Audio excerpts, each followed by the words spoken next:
Did the video play for you? Bizarre. Yeah, it did. I was like full, like locked out. No idea what's going on. Oh man, great start to Nez being back. Underdog Daily with the Badge Roast. Jon and Nez hanging out. Black and Yellow Dog app, platform of the people, working alongside the good people at the Solver there. Appreciate everybody being here. Nez's return. I know it's a big day. It's a circle your calendar day there for the people after his nice vacation here, but there's a lot of other places your eyeballs could be on a Wednesday afternoon. So always appreciative of you guys rolling through, showing out GMs in the chat. What up, Nez?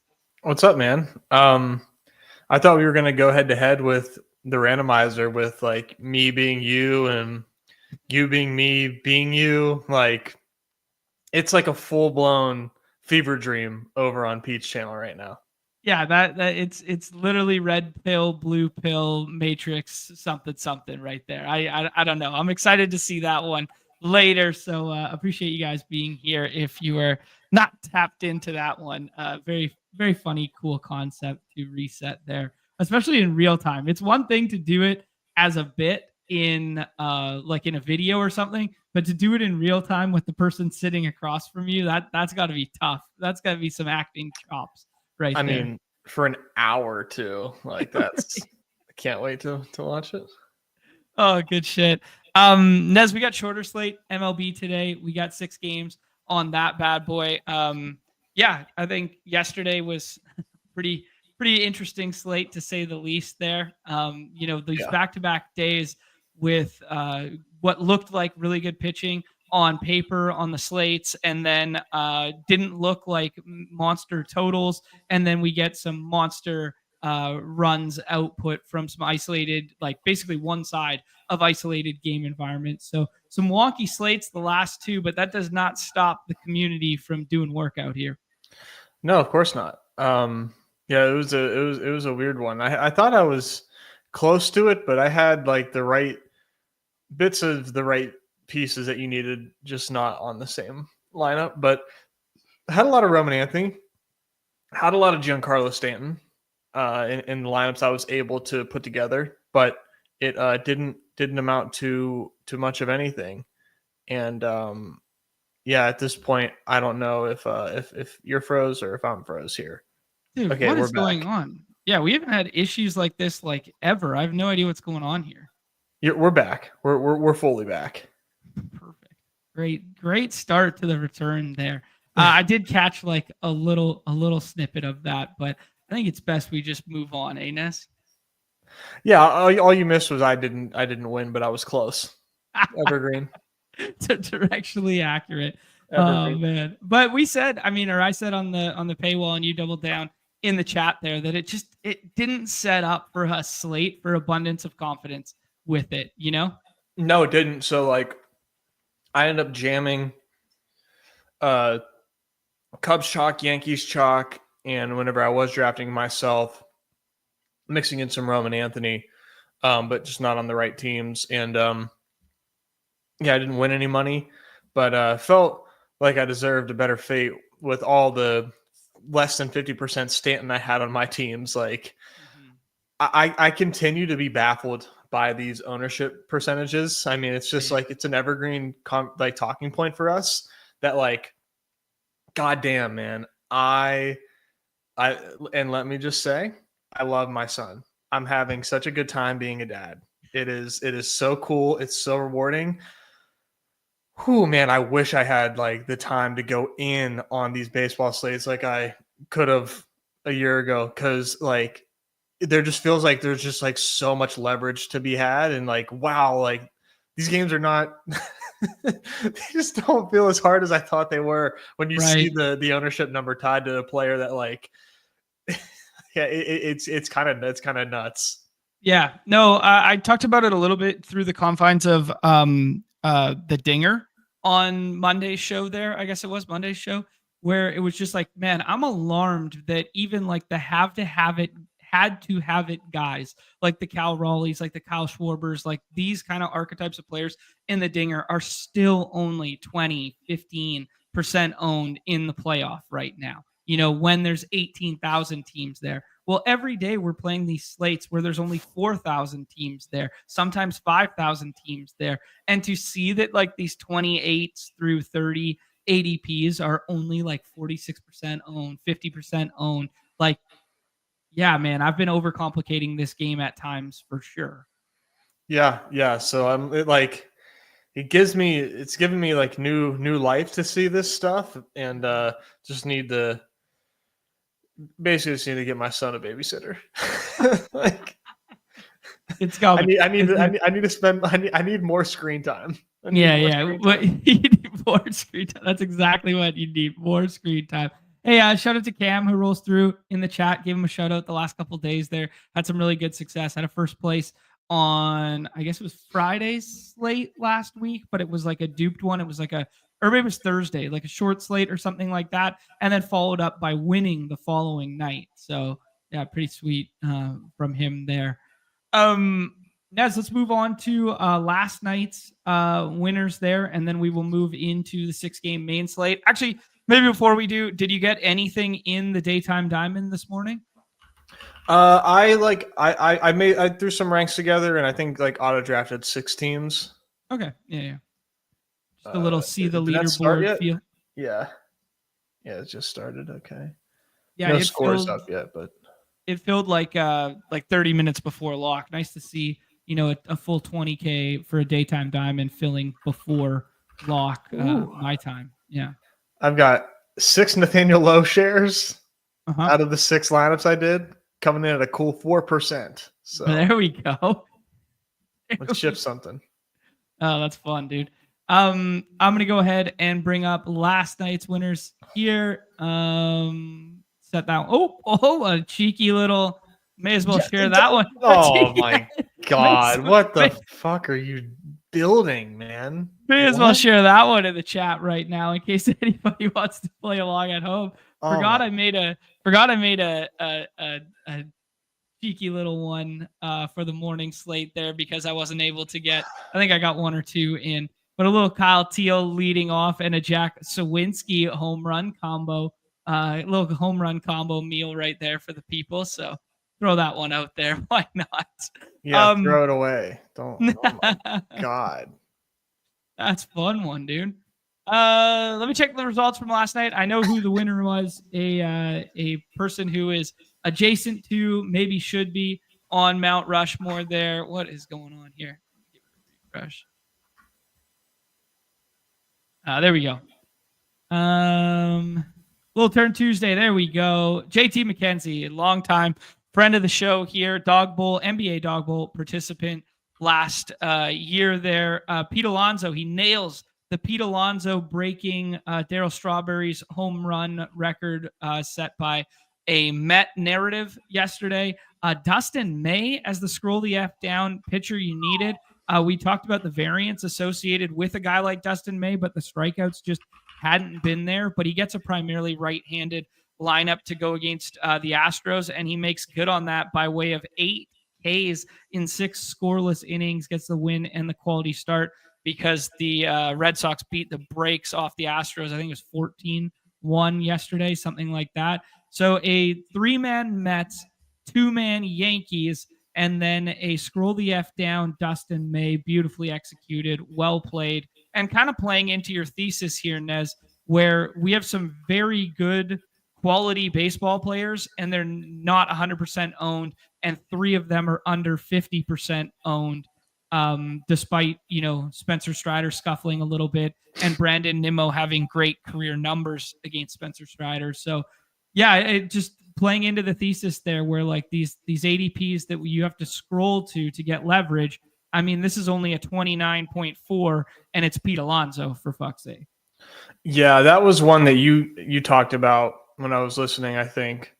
Kind of mentioning just like Strider's season in general right now, and how it's just been like kind of wonky. I wish I would have gotten to the Mets because I was like fully on board of a Strider fade for sure. But didn't get there. And yeah, 20%, 50%, 32% of like the studs of the Mets. Like that was That was brilliant. Dustin May, I was not getting to. Yeah. That was just way off my board. Yeah, well executed by him to get to Dustin May there. Look at the crazy leverage you get by Dustin May, like that 5% owned, and then he's like one of the highest, I believe he was the highest scoring pitcher on the slate there, but a 35.8, and he's 5% owned as a pitcher. Like, we could equate the pitchers to like the onesie positions in football, and like SP 11 on a slate where you can only take 6 of them would be like the same as quarterback 11 on a slate, and quarterback 11 effectively being like 5% come BR season. That's kind of crazy to think about. Yeah, no, that's a good thought. Like, good comparison as we gear up for football season. Yeah, absolutely. My guy Miller rolling through with his little pick'em here. He's got a Yelly, he's got a Carpenter, a Kerry Bonds, and a Vinny P one going. Not bad. JT McKenzie takes first and second because he just does it in 2 different fashions there. This one was a little bit more of the traditional way to get there, so you can win in 2 separate ways. He didn't go as Galbrain at the SP spot. He just trusted the Carlos Rodon matchup against the lowly Twins right now. He went ahead and still had that stack of Stanton and Judge. Stanton making his return to the outfield last night and only being 44% drafted when he's hitting 4th in the highest total on the slate there, as you were alluding to at the top of the show there, Nez, that is alarming because he's the number 4 hole hitter with big time power in the highest run total on the slate, and he's only 44% owned. It's still like kind of a leverage play. Like, in my mind, that would be always like 80, right? So was pretty shocked to learn that one, but Pete Alonso was definitely the guy you needed, plus some Yankees. And then he just mixed and matched a couple one-offs that were within the range of ADP because Ketel Marte was 97% and Bo Bichette was 75. Another nice lineup, but just goes to show that like you don't have to be perfect in baseball and you can get there 2 separate ways, and he got there 2 separate ways. Yep, yeah, it tends to be the case, at least for me. If I have success, it's normally more than one lineup of mine getting home. Yeah, it's interesting. JT McKenzie's 2 lineups only shared 2 players in common. So he really dunked on the field last night where he gets a 146 and a 144, and there's only 2 players overlapping in those 2 lineups. So he was way ahead of his time with that move there. Mm-hmm. Good shit from him. Shout out to Holding the Rock. Jay Baconator's up here. Vinny Bump, kind of a fun name there. Yeah. Turbotron. Wood Pony, Car Park's up here. A-Win's up here. Usual suspect. Melch is in here too. Yeah, usual suspects near the top, even on a slate that was a little wonky, a little tough to figure out. Nez, let's move into today, and I will bring up the beautiful unabated interface, and we can walk through the games. It is a 6-game slate, primarily out on the West Coast here with these later ones. But we got, what is it? 1, 2, 3, 4, 5, 6. Okay, yeah. We got some fun ones, dude. We got that Yankees and Twins game yet again there. We got that Blue Jays and Cubs where you went to some of that Cubs magic there. We got the Bregman Bowl here, but with some better pitching in it tonight, conceivably. Then we got that Mets Braves one with a big run total there. And then we got 2 big run totals out on the West Coast, despite Shohei Ohtani starting for the Dodgers tonight in one of them. And then we got some big boosts to the bats at Sutter Health Park. Thoughts on the macro? Yeah, I mean, it's a lot of fun when the Athletics are on our main slate. Mm-hmm. So I'm very excited about that. Kurtz chilling with like a 33 ADP has me extremely excited about that. It seems like a really chalk slate just off of like first glance, like ADP. How so? I just see a lot of like really sharp ADP, and you know, it's exactly where I would be going with a lot of my decision making. Yeah, whenever those things are aligned, my thoughts and ADP, other than, you know, the Athletics there, you know, it kind of leaves me scrambling a little bit to where I probably will just concentrate around the lower ADP chalk that I prefer. But I feel like the chalk, for the most part, ADP is good. Okay. Sounds good to me, dude. We have some standout hitting weather on this slate, and it's reflected in the run totals, both out on the West Coast. And then we got a little bit of potential storm and weird forecast stuff in New York, which could impact both the Yankees and Mets game, with both them being at home there. Roth has it as orange yellow for both of those. His best guess says currently as in-game delay.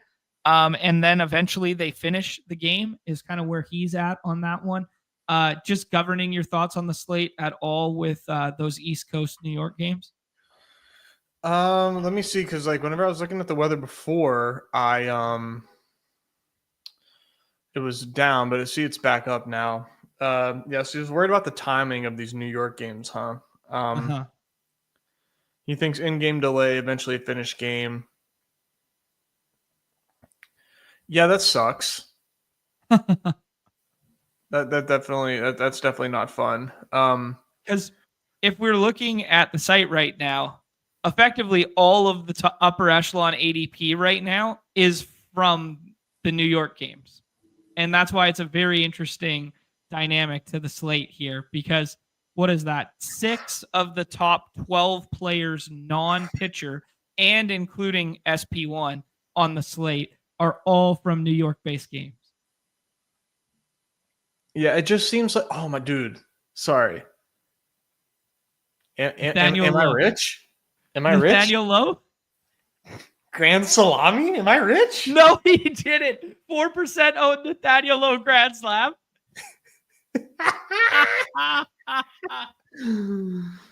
Let's go. Nobody watches this show. What the fuck? Oh, it's a shame. It's a shame. It's a real shame. So to answer your question, which I don't even remember what it was, but I'm not really too concerned about the bats necessarily. Like, it's annoying, it's a nuisance, but like for me, it's just more so like I'm not drafting Joe Ryan anyways. And I'm not, and like I would have maybe been interested in Schlittler, but not anymore. Yeah. Just 6-game slate dynamic where like those are the chalk spots and they're getting drafted a shit ton. Like, it does make you want to consider different avenues before something potentially happens and they start sliding later today. Because you can play catch up on the upper echelon chalk. You can't play catch up on the players you can get while other people collect landmines, right? So if anything's going wrong later in the day with either of those games, or we get like an early delay or we get a pushed back start time, they're going to start to fall in draft rooms, right? And you can get some good combinations in CLV later in the day. If I'm drafting early in the day right now, I'm going to be focused on these other environments, because the run totals out west and the weather out west too is like kind of like double bonus, right? Yeah, no, you're definitely onto something there. Because it's like Roth makes it seem like the length of these storms won't impact their ability to finish, but they could. Things could change, and clearly nobody is expecting the worst. So I think it makes, like you said, those West Coast games even more interesting. Because it's not even necessarily being double counted or effectively counted at all. So It's an angle. Yeah. Okay, cool. I think that's enough about the weather. I don't think it's like pure washout in range of outcomes, but never say never, right? Yeah.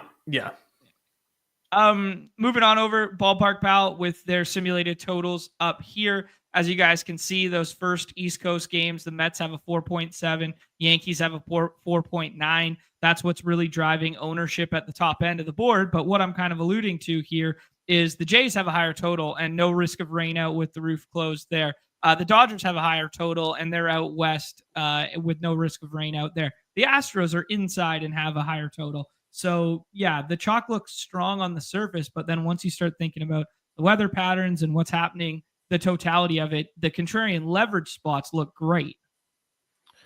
No, that's a good point, man. It is a very good point, but like I can understand why people are so heavily focused on these New York teams, though. Like I fully understand. Like my immediate surface level thoughts were the same as the field, but Got it. Yep. yeah, the leverage here is really, really good. Astros, just to like point them out as what the highest total on the slate outside of one of the highest, right? It's basically a dead heat there, higher than the Dodgers at least. Right.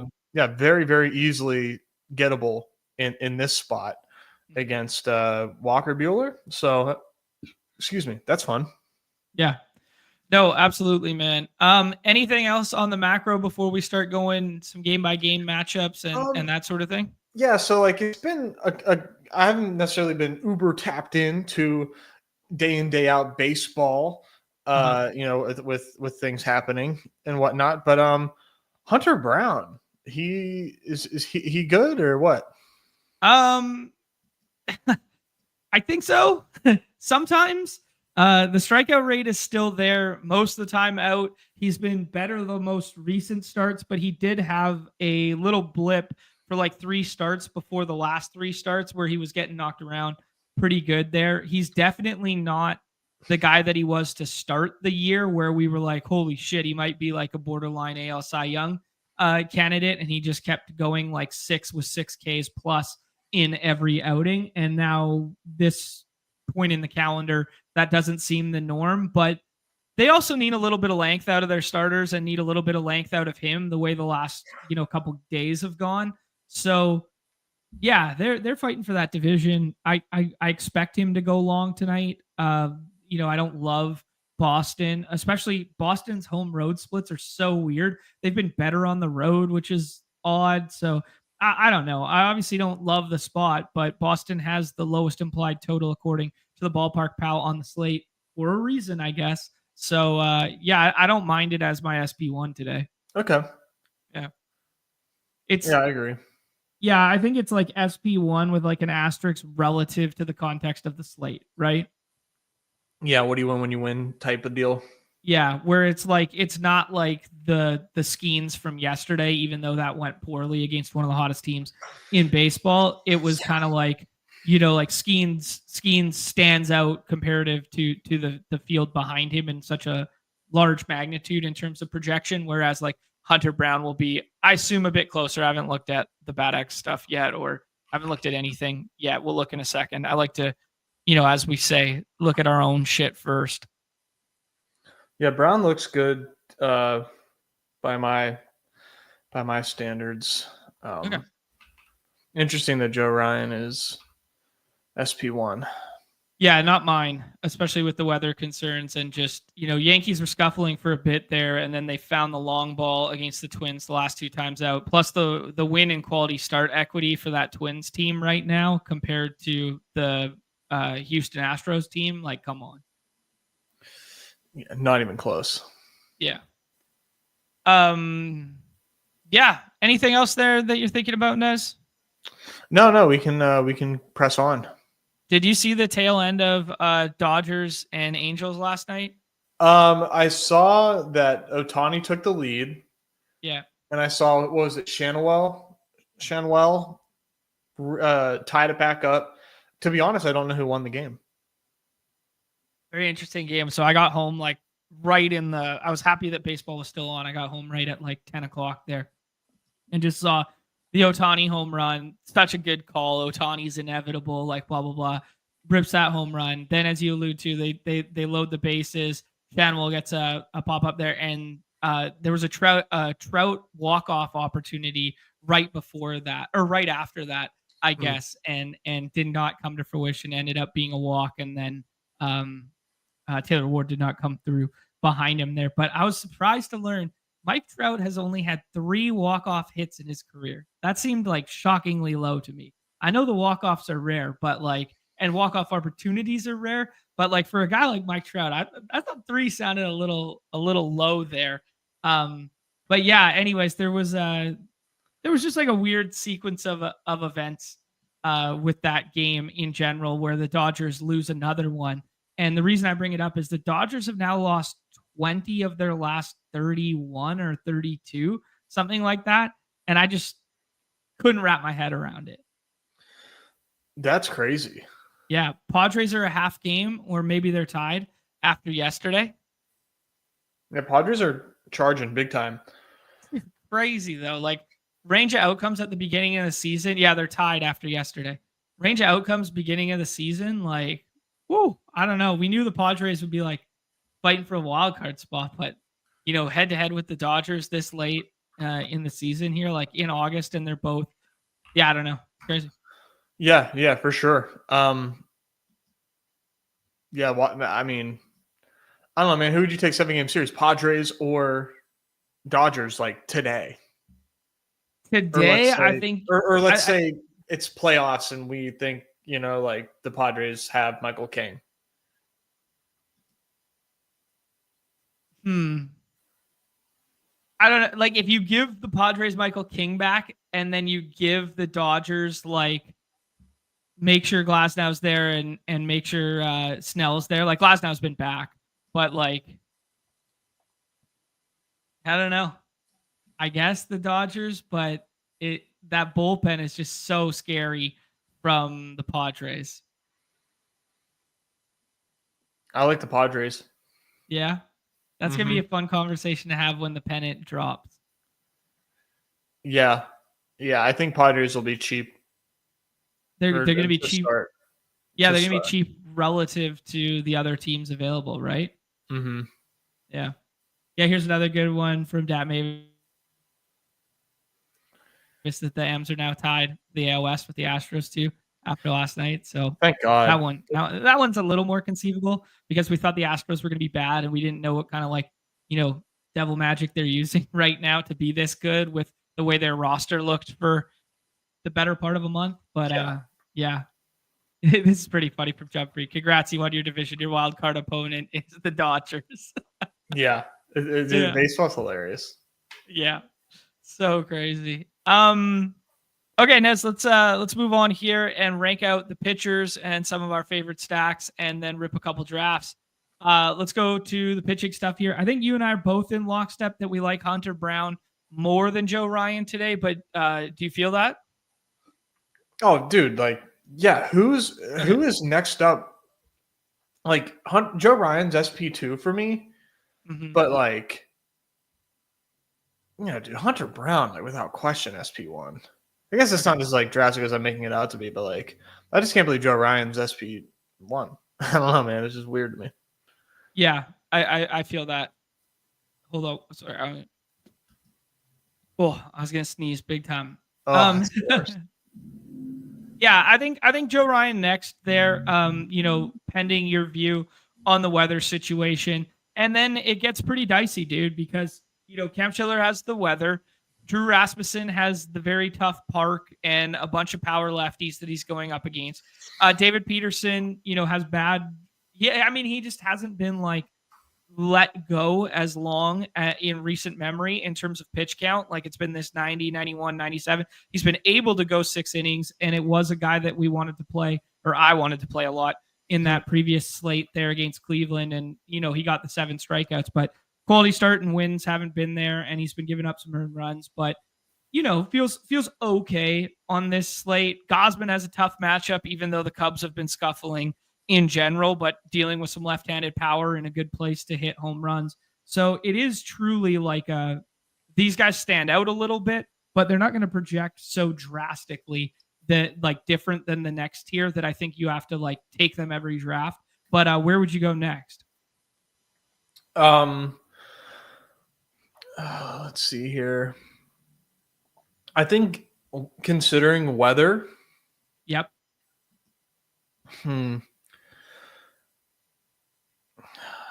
I think Gausman. Yeah. Like he just feels like he's not going to sink your lineups, and he's just going to be like that floor of 8 points that as long as your bats get home, like he's not going to sink your shit. Yeah, and I think ultimately that makes him somebody that like, where do you take him? 5th round? Yeah, if he lasts, but yeah. Like I'm not going out of my way to get him at all. Yeah. Who would you then play next? Like David Peterson. I will just note that Matt Olson has some really good career numbers against him, even though it is lefty-lefty. Just one of the splits things I was noticing earlier. Another split thing I was looking at, sorry, I got kind of derailed when I thought about that, was dude, Wilson Contreras didn't start today against Austin Gomber, and he's like 4 for 8 against Gomber with 4 home runs. And they just didn't start. He got hurt last night. That's why. Oh, okay. Cool. Yeah, I know because I had a lot of them. Oh, okay. I was like, what the hell? Why is this guy not playing tonight? Mm-hmm. Okay, that makes sense. I didn't pay that much attention to the early slate. Yeah, so where do you go next? Do you just bite the bullet on the weather and take Peterson and just be like, this Atlanta lineup is like somewhat watered down without Acuna and without although Acuna did start a rehab assignment. I just wanted to put that on people's radar for I did see that somewhere yesterday. Yeah, I'll look it up in a second here. But they're watered down, obviously, without him and Austin Riley. Is that your next up, or are you daring to attack the ballpark that looks like the best on the slate? What do you think? I think for me, it's probably Schlittler. Okay. Just because he kind of has like the sexier range of outcomes. Sure. In a really small amount of time that he could potentially have to himself to get there. He doesn't have good results yet this season, but I just know that he was like a really good pitcher in the minors, and so he would be my SP. What is that, 4? We're ranking these guys, but like ultimately, like I just really don't think that obviously like it's anything to go out of my way for. Like I'll probably have a lot of Hunter Brown, after talking through this, but like everybody else back here, man, I'm just like trying not to catch a negative score.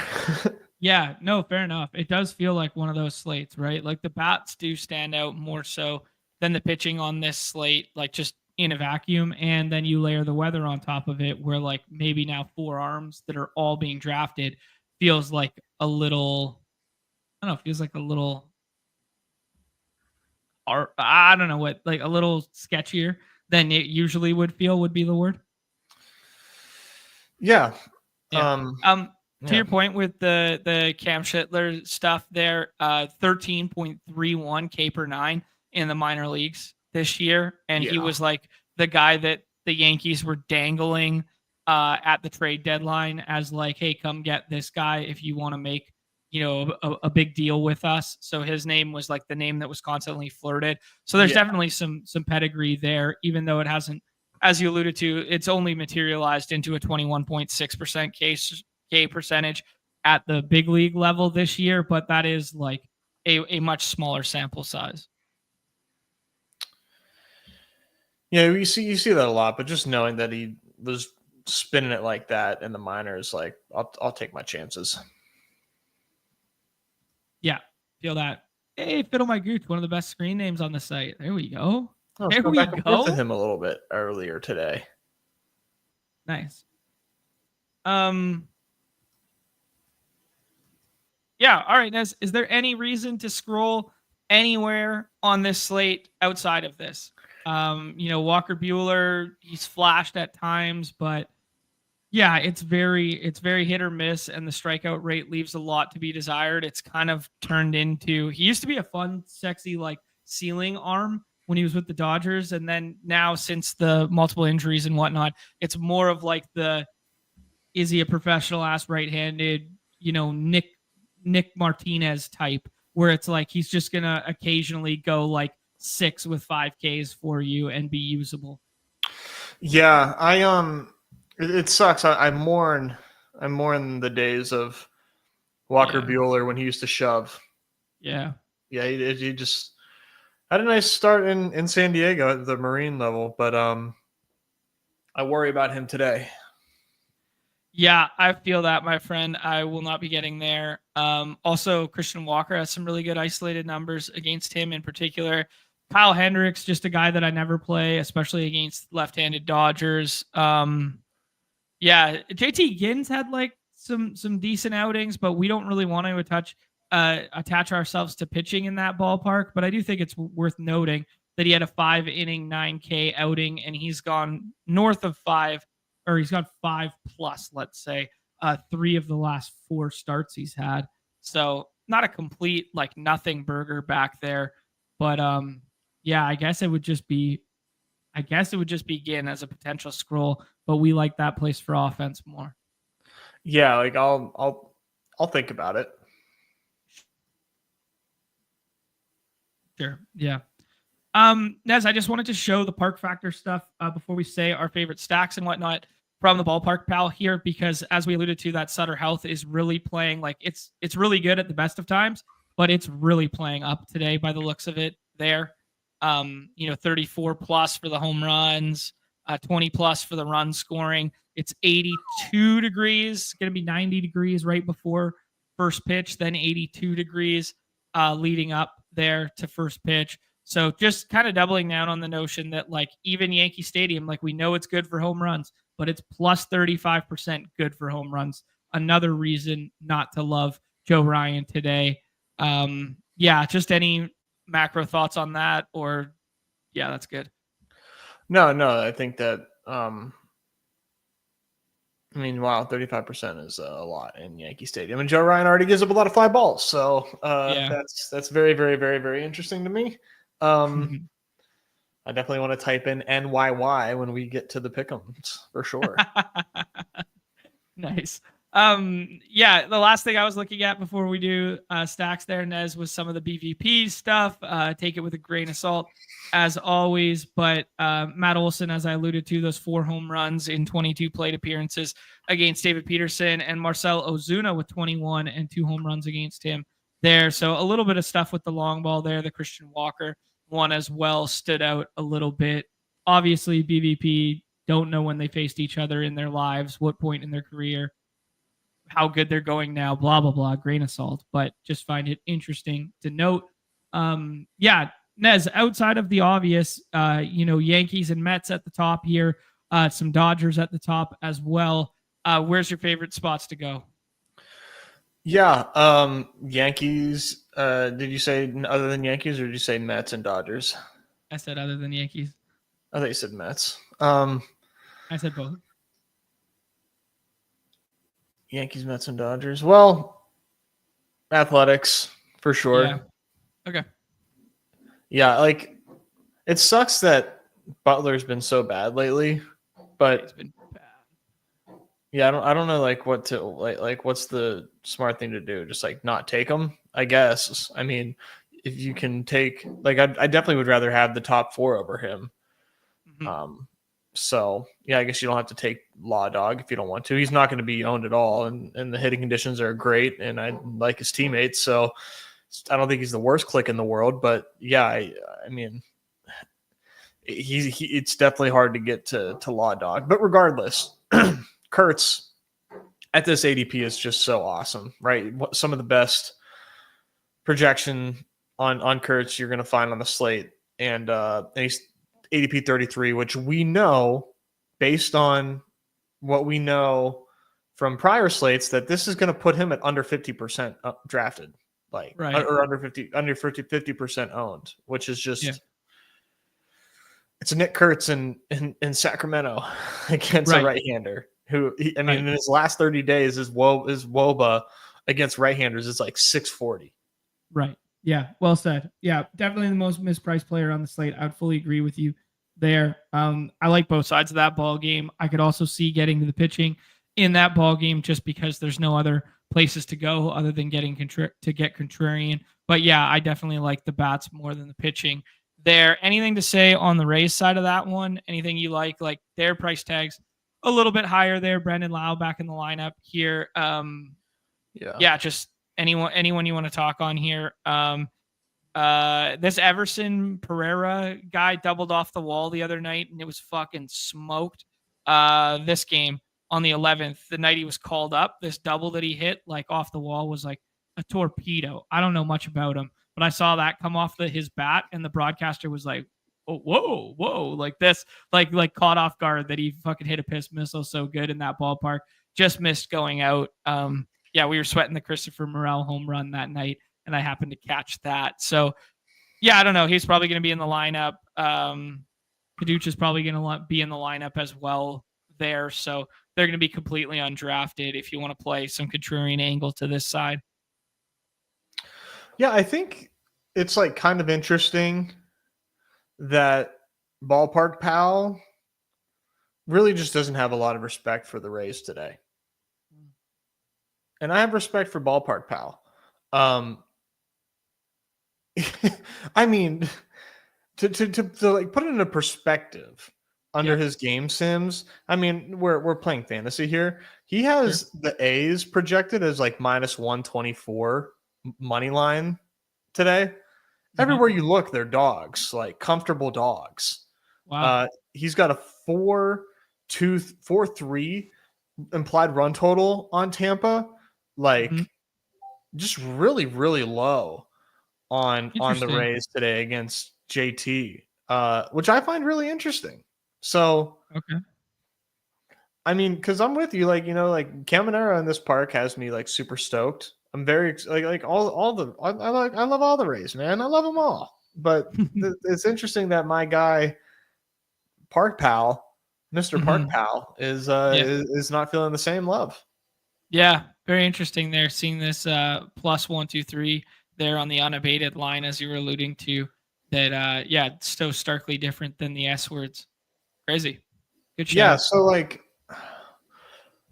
let me just get one more look at these ADPs for Tampa. I mean, Caminero top 10 pick, like I'm with it. I get it. Brandon Lau, like these guys are still great picks, dude. They're still just like way too cheap. Like Caminero, Lau, Simpson, Yandy, Josh Lowe, like I'll run that a few times just to have it. Yeah. No, for sure. Yeah. Why not? I like it. Yeah, Josh Lowe's coming back around a little bit. No homers or whatever, but putting some fantasy points up. He was kind of buried in the lineup a little bit, but hopefully gets pulled back up there. Yeah, Simpson's just been kind of a fantasy monster, to be honest. He's doing it like the Billy Hamilton way, but he's been scoring a lot of fantasy. I know you hate it. I know that just you just can't stand that Chandler Simpson's good at fantasy right now. Yeah, it is appalling. It is appalling. Actually, I really want to do, when we're Dinger season, I really want to do a deep dive on the A's stuff and like look at like the Soderstrom season, the Kurt season, the Langelier season, and the Jacob Wilson season, and just kind of look at them week by week scoring, because I think it'd be a really good exercise going into Dinger next year of bucketing like profiles and then like what they give you in terms of like usable outputs and stuff. I think it'd be a really good case study. You're going to get a lot of cope from me that there's too much noise of injured Jacob Wilson in the sample. That's true. Well, we could filter out those like last 4 weeks before he went on the IL, and then we could mix around with it too. Like, yeah, we can definitely do our ball knowledge associated with it. I'm genuinely curious. I'd really like to do that exercise and see. Yeah, that'll be a sweating Dingers day for sure. The other one that we could do of that same regard, it's funny that they're both in this ball game, would be do it with the Rays too. So we could do Aranda, Lau. Who else were people taking back there? Morel. That didn't age well, but like, yeah, we could mess around with that. Anyways, sidebar conversation. Long and the short of it there, Nez, is Mets, Yankees, Dodgers chalk for good reason. And then you alluded to a little bit of Cubs stuff there before. Roman Anthony is scorching hot right now, so mixing in some Roman Anthony doesn't seem like the worst idea in the world there. A little bit of, one spot we didn't talk about at all is the Angels. It is a good place to hit, and the Dodgers bullpen has been pretty taxed in recent memory, and we know Ohtani won't go deep tonight. It will be piggybacked, so they'll be into the bullpen a little bit earlier. Generally don't like attacking like starter, piggyback, and bullpen games, but Ohtani also hasn't been invincible, and they're going to presumably face a lefty after, so something that right-handed power for the Angels as a contrarian spot to go. Yeah, dude, Another spot that Ballpark Pal is on is the Angels. Yeah. Like significantly on the Angels compared to the field, where he has, just to once again kind of use money lines as a way to kind of illustrate this. Mm-hmm. Minus 120 for the Dodgers, plus 120 for the Angels is what Ballpark Pal has. Yep. The best lines on Unabated are way different than that, like significantly. So I find that to be really interesting leverage. The more we look at this slate, is the Angels. Nobody's drafting the Angels today, dude. Yeah, man. And when they get home in bunches, right? Because they got a whole bunch of power in the back end or in that lineup. So yeah, I kind of low key like it as well. I'm checking my math here on the stuff right now. If we just go ahead and look at Dodgers bullpen, like they used 5 arms last night, they used the other 3 the night before, and they used 4 the night before that. They had to call up Henrique to like kind of fill it in there. So yeah, just interesting there. What a strange bullpen for the Dodgers, by the way. I mean, yeah, they really they're interesting, man. I'll be kind of pissed if they win. Like I'll tip my cap, but like interesting, like just fully now like realizing like they should have done the bullpen moves that Yankees did. Yeah, or the Padres. Yeah. Yeah. I mean, this loaded IL here does not help, right? Like they're missing a lot of guys there. I guess you could say the same. The inverse is true as well. If we go up to the Angels used almost everybody last night. So this could be kind of a funky game out in LA tonight. Yeah.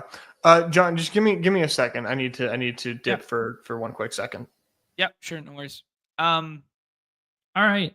I think we found some good contrarian spots. Obviously, it's only a 6-game slate, so you can only get so far away from the chalk. There's definitely some good chalk on here for good reason. Gonna hop into my first walk-off Wednesday here. That one fills up. Snap fills. I am gonna also take a look at the WNBA stuff on Unabated shortly because where are we looking at here? Because we came so close last night. We had that 18x pick'em that we cooked up last night, and only was bested by the Kelsey Plum line. So I think we should go down that rabbit hole again today. The projections are so sharp. Yeah, here's the pick'em there. Kelsey Plum with another really nice game. Second one in a bit there, but we went 4 for 5. That doesn't happen every single night, but with the Unabated WNBA stuff, it's really been cooking. So I do think we want to take advantage of that when the projections are out, and they should be out now. So I'm going to fire that up on the side here as well. So we'll get something like that cooking after we do this draft. We'll do some home run picks, and then we will also entrust the WNBA stuff from Unabated. Okay, Shohei Ohtani is homered in 4 straight. He goes first over here to Turbotron. Seedmeister and the Wood are in here. Interesting to note, Seedmeister, I guess he's trying to set up something that is not Yankees related because he goes ahead and takes Joe Ryan there. Joe Ryan, as we alluded to, a bit of a fly ball problem, primarily against lefties, but Aaron Judge homered for his first time since coming back from the IL last night, and it is Aaron Judge. I don't know these players on the end here, so I think I would prioritize Hunter Brown here. If I look to my right and I saw you guys in the chat, I think I'd prioritize Hunter Brown here, but I think I could take Aaron Judge and maybe see if we can push Hunter Brown around the corner and they stack up some Mets stuff, and then we can find a way to get contrarian out here. Ooh. Oh, here we go. All right, here we go. So long time friend of the program, Eversieti's in here. GM boys, been a minute. Been in the process of moving to Orlando, and I'm proposing tomorrow. So just haven't had too much time. Still appreciate the badge bros to the max though. Love that so much. Good luck, my friend. Rehearse it a little bit in your mind. Know what you're gonna say. You're gonna black out. You're not gonna remember what you say anyways. So just come up with like a couple points that you want to hit on in your head. And then when you drop knee, it's all gonna go black and it's all gonna go blank and your mind's gonna go blank. But if you just have a couple things that you want to hit on and you've kind of rehearsed them, they'll come out naturally in that moment. Trust me. So good luck, my friend. That's so awesome for you. Sounds like some big life moves for you. I love that. All right. What do we got cooking here? A Lindor and Alonso. So these guys are sticking with the Met stuff. Damn, Hunter Brown goes there. So we couldn't sneak it past K on the end there. So we'll see. Maybe he sets up a little bit more Met stuff there. He goes for the Buxton route. I do like the Junior Caminero. I think the price tag is a little heavy, but I like Junior just in general. He's been swinging it great recently. Let's take him. Oh, 3 don't home take runs in Junior. his last 5. Yeah, don't ever. Nez, while you were gone, our guy Yeti rolled through to tell us he's dropping knee tomorrow. He's been moving and he's dropping knee, and he needed to share it with the boys. So wishing him good Walt luck. Disney World Everest Yeti was not yet in Orlando. Ooh, Interesting. Is he yeah. proposing on Everest Yeti? Ooh. Or on Everest, the ride? Wow. Layers to this story. Layers. That GM Dodgers stack that we chased all year last year is now just free outside of Ohtani. So we see our guy Turbotron just scoop the Dipperino. Nez, I think you and I both know where we want to go with this one. The question is, do we want to take David Peterson first because we think there's a big enough drop at starting pitcher, and then we go with the athletic stuff? Yeah, sure. I like David Peterson. Okay. Just because it does feel, obviously there's a little bit of weather in that game. I do feel he's a bit better than Cam Schittler today, but I could fight you on it. And then we don't really want to play anyone else. So if we don't take him here, we might get caught with our pants down trying to do an athletics thing and just lose to the teams that pair it with Hunter Brown. Yeah. No, I fully agree. Back in Utah too loud. About time that he moved where he belongs. Love Utah to it. Orlando. Holy shit. What a move, dude. Good luck. Yeah. I wonder if Utah had named the hockey club the Yetis if he would have stayed. That was number 2 on their list, I think. And what they end up going with again? I don't know. I don't even remember. They were just the hockey club last year. I don't know what they're going to be this year. I think that's so cool. We need a team, whether, like Washington football team, Utah hockey club. I really do think one of these teams need to just be like the club or the team. Right. Yeah. I mean, it's pretty cool in footy, right? Like across the pond there with like the footy ones where like everyone just goes with FC at the end and stuff like that. Like that's pretty cool. Have you seen the new thing on Twitter that the kids do? They chose Mammoth. That's right. That's what it is, which is a huge slap in the face to the Colorado Mammoth of the National Lacrosse League. Holy smokes. No, I have not seen any new trends on the Twitters or the Instagrams. So like people will like say that like they're members. Like I would like, for example, I would be like, I'm like member of like Jacob Wilson FC. Like they just like put FC at the end of it, just a way that to say that they are a fan of a player. I'm a member of Nick Paws FC on this roster. Yeah, we'll figure it out. Okay, if you had to attribute yourself to an FC memberships, like outside of the obvious, which would be your like, Pirates and Steelers and Jacob Wilson, let's say, outside of those like super obvious, what would Nez FC be related to? In what sport? And doesn't matter. You could pick. Well, this year I'm definitely tying it to Bryce Young. Ooh, okay. Bryce Young FC. Big time. It's got a good ring to it too. Yeah, I've got like 90 BBMs left that will be all fast drafts, and like, oh, we're on the clock. It's hard to tell with that new thing. Whom is your new favorite athletic to get to here? Sody bombs. Ooh. Can we take Shea Banks first then? Because I think Sody will still be there. Yeah. And we'll have our pick of the litter, but yeah. Okay. I want Shea Banks. You want Sody, so we'll do that. Perfect. Okay. Yeah. Okay. Bryce Young FC. What about you? Who are you? What who are you going full kit for?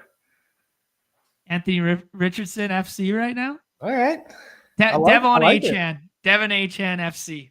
Devon Achan FC. That's the one. That'll be you or me, man, for sure. On that this season. Yeah, so you're pretty out on just Miami in general. I'm really scared. Yeah, I'm absolutely terrified. Like I can't. I have trouble gambling on that team. Yeah, I mean, you have all the reason in the world to be like offensive line. A looks putrid right now. B looked putrid last year without Armstead. Like, are we sure Mike Daniel is fake sharp, or is he dunce cap? Like, I didn't love what I saw from him in those Hard Knocks, like rallying the room kind of guy. He seems like the guy who gets stuffed in a locker. Dude, he does not command a room of football players. No, that's not that's not Dan Campbell leadership. Let's say it like that. And then obviously Tua and like the health stuff. So Tua being one hit away. And then we saw what happened last year when Tua wasn't in there. No one got home. And Tyreek Hill's still kind of fucking around, Oh yeah. That's with the vibes. Yeah. Well said. Sody Bombs comes back to us there, Nez. We go ahead, take Tyler Soderstrom. This is a David Peterson, Junior Caminaro, Nick Paz, Shea Bangliers, and Aaron Judge and Tyler Soderstrom. That's a pretty fun one, man. You get two of our favorite one-offs on the slate, and then you get a three-man stack with who we deem the most mispriced player on the slate in Nick Kurtz, a.k.a. Nick Paz there. Good team. Just take a look at what some of our friends did. Turbotron did something kind of chalky with Dodgers and Cubs, but then flipped the script by going to JT Ginn for pitching, coming off that 9K outing. Seedmeister went, hey, I'm just going to play the shit out of all these Astros and do it with SP1. The Wood went with contrarian Dodgers, so none of the top three. He went with the next three alongside some Met stuff and Gosman balanced team. We did the two one-offs and then a contrarian three-man. T-Sav went with just a shit mix of the guys who are his favorite players on the night. Mike Trout as a scroll down. Brandon Lau as a scroll down there. And then K Whoop went for a little bit of Boston mini and a little bit of Mets mini and then a one-off Jazz to go with Hunter Brown. So some fun builds out here. Yeah,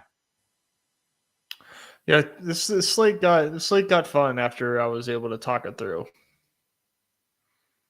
I agree with you, bro. Yeah, talking this slate through made it a lot more tolerable, a lot more desirable to ape in on there because, we haven't had all these games on the slate before, so now it's nice to have a slate with them all on there, but it was pretty hard to parse through in general. But I like where we're at right now. I definitely want to get a little bit of contrarian Angels and athletics mixed together. I'm not going to lie. Mm-hmm. Play a little West Coast something. Yeah. Neds, if we go to the... Oh, sorry. Go ahead. No, just fully agree. Like that's like on my agenda for sure. Sweet. Sorry, give me 1 second here. I'm just doing...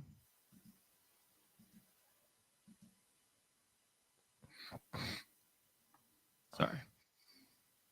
I'm making sure we're ready for the next segment. All right, cool. Anything you want to do in terms of home run stuff, Nez? These games have all already started. I guess we're talking about liking athletics, so maybe that's a good starting point there. I don't know what the price tags for the Yankees are, but we can take a look at that. Are they scared to give us a Brandon Lau one? No, Brandon Lau at a 2.43. Wow, look at that Kurtz 1191, dude. So Wow, he's man. ADP 30 right now. Wow. Wow is right. Dude, how about we play lefties in that ballpark that are getting reasonable price tags of Lau plus Soder? You like it? 24x? Fuck yeah. Yeah, like reasonable price tags. Like, it wasn't like we were getting like a 15xer with those two put together. Wow, I forgot when they scored 70 points on the Broncos, that Miami team. I forgot all about that. That Holy literally shit. that poisoned the minds of everybody after Right. that. Like, We all thought Sean Payton's like, oh, he's done cap, he's done, he's getting fired. Wow, that's crazy, man. I know. That one feels good.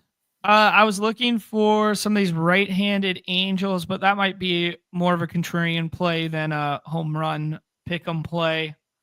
Max Muncy has a really low ADP, and he's a 1.8 to homer today. That's kind of nice. Wow. Like, not to play in the pick 'em lobby, but just to play. Right. Yeah, to port over. Yeah. Jesus Sanchez getting a 3.28 against Walker Buehler. Ooh, you could do worse. Christian Walker with the BVP getting a 2.9 with the Crawford boxes. Okay, let's make my way back to Yankees here because you really liked Yankees at the start. Yankees are always kind of overpriced, aka hard to play in the pick'em lobbies because people like to play Yankees. So their price tags, like, we're getting a 2-1, a 2.39, a 2.32 against Joe Ryan, for fuck's sake. Like, yeah, it's just not really playable. Yeah, I agree, man. I wanted to at least see it, but like, yeah. I am gonna take a look here on the unabated real quick. Although I have noted behind the paywall here that when you just do home runs and you use Cardi stuff, it kind of just gravitates to like the most insane totals. Like, like it just gravitates to like the guys that are getting like 10x. But here, I'll pull it up for you guys. The unabated stuff here. It's like in Baltimore more than the lobbies are right now. And it's like in Seattle. So those games are going to start soon-ish. So not a ton for the main slate. Alvarez homered last night as well. A wall scraper, but like a piss missile line drive. I saw that one. And, he's got some big time pop, but he's kind of evergreen that he shows up on this list. Matt Olson, who's got the good BVP numbers, and he's on here. I wonder what Matt Olson's price tag is. Matt Olson. Let's do that, man. Matt Olson, okay. It's lefty, and a bad ballpark, but it's 3-2-1 for a Matt Olson home run. Like, this is a dude who hits, 40 plus in certain years, and he's got 4 home runs in 19 ABs against David Peterson. That seems fun. Yeah, I like that shout. Okay, let's do the double BVP one with the Christian Walker and the Matt Olson here, 32x. Okay, so I'm playing catch up right now because like I have to go on my phone in order to play what you're putting in. Put in some home runs there. Unabated 5-man. The people are asking for without home runs. They're looking for like an 18xer or something like that. What I'm going to do here is I'm going to do WNBA first because they have their projections in for WNBA. Yes, they do. WNBA, we were 1 away last night. Okay, hold on. Sometimes it works when you do league. Sometimes you have to X out all the games. I know. I've been having to X out the games of MLB, but after you do that, then you're smooth sailing. They might be updating the projections because it's not showing anything right now. They must be. Yeah. I know that they had some pretty big Q tags today. I know. Okay. So I'm guessing. Yeah, they are currently updating the projections. So don't let me forget. We will come back to that one. We could do MLB right now, and we could take out home runs. And we could do this. Okay. All right. I can't see your screen if you are sharing. You can't see it right now? Unabated? Now I can. Okay, cool. Okay. Aaron Judge lower on the walks. Okay. Rengifo lower on the strikeouts. Graham Pauley stolen bases. This is just like a multiplier one. So is the Kemp one. It's kind of like home runs. We could actually probably take out stolen bases. Yeah, we'll take out steals too.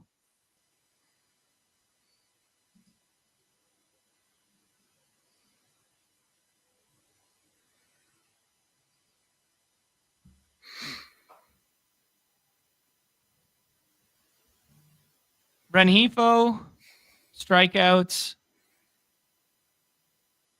Whoa, Ozzy Albies home runs coming up a little bit. That handedness one. I like it. I understand. Yeah. Maybe we just put that one in another one right quick after this. Okay, let's just trust the process here. And we'll go with Luis Rengifo. Luis Rengifo lower on the strikeouts. Okay. What is going on,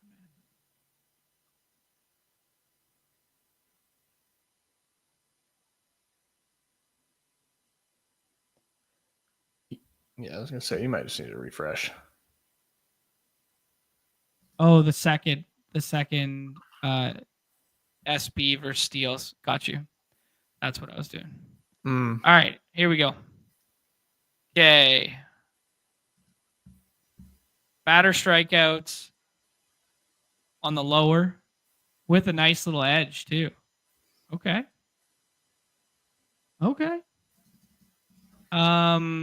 Aaron Judge on the walks.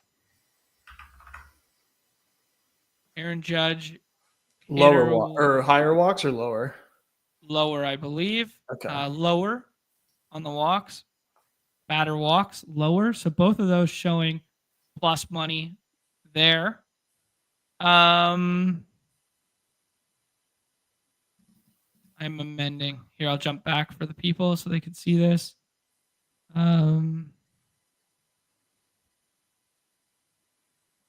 Oh, I clicked steals off as if we were talking about basketball steals. That's what it is. Lol. Yeah, so it's steals and then SBs for stolen bases. There we go. Okay, that's pretty good.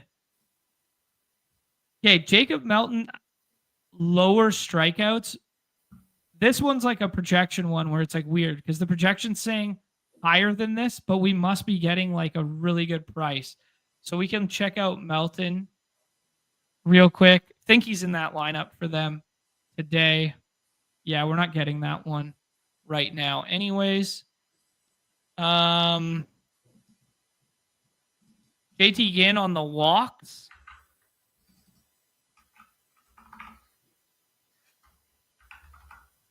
We're gonna take out home runs this time. Yeah, JT Ginn on the walks. Chandler Simpson lower on the runs seems a little scary, but it could just trust the process there. Yeah, he is always showing for lower runs. And I will say, it is kind of interesting that that like Ballpark Pal also is like kind of aligned with that. Okay. So okay. Albies is a higher on the runs. That's interesting. Yeah, getting a 1.3, so that checks out. Okay, let's run this as a core right now. Okay. And then I'm going to add 2 more to it for the people.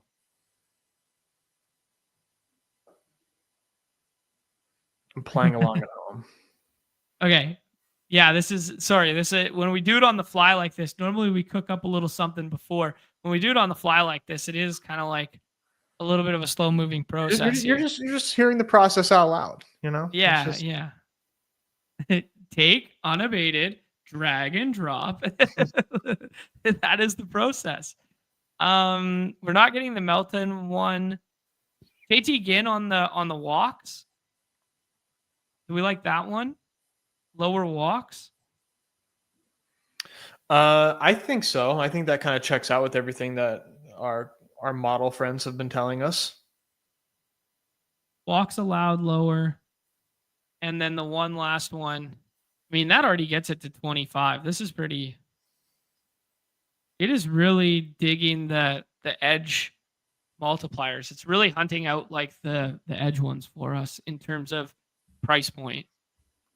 We didn't really like the Chandler Simpson one, right? Well, I mean, it's scary, but like he pops for a lower on runs all the time. And I don't hate it. Okay. Chandler Simpson or unabated, Jesus? Yeah, unabated and, which is just Cardi, and Ballpark Pal are both in agreement on this. So like I like it. Yeah. Let's do it. I got a little prize pick to add there. A little prize in the what? Prize. Hello? Oh, present pick. I forget that prize pick is another site. John. I always call it the present box, the prize box. I have a prize pick. Oh my God, it's over. It's over. They're shutting us down. There you go. Check your little prize box before clicking. That's what I'm saying. There we go. That was fun. Some back-to-back ones we cooked up there. And then we will wait for the WNBA projections to update based on any Q-Tag news. And then we will take a pick in there. Actually, you know what? I'm going to just look right now just in case. I think they're back. Okay. They're back. All right. This is going to be more straightforward. Chelsea Gray, higher on the rebounds. Whoa. Showing a big one right now.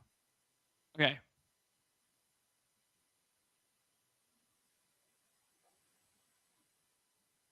Chelsea Gray. Whoa, rebounds is... Okay, that's why the edge is so why. great. Yeah. Okay. Classic. All right. So maybe we avoid that one. We use our thinking brains. Yeah. Or you want to play it? No. Let's try to build something that we can post a screenshot later, which would be not a 3x. Sure. Okay. Sabrina's got a lower on points and assists that's showing positive. A lower on Emma Mess. What's this? Massey? Oh, Misaman. Misaman. I have no idea if that's how you say her name. Nailed it. So lower on the rebounds.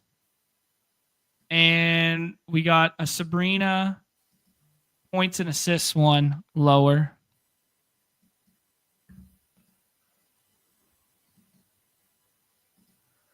Sabrina points and assists lower. Asia Wilson higher on the rebounds. I mean, anytime we could take an Asia Wilson higher, I'm down. Especially when it's showing an edge. Elizabeth Williams higher on the points. Oh.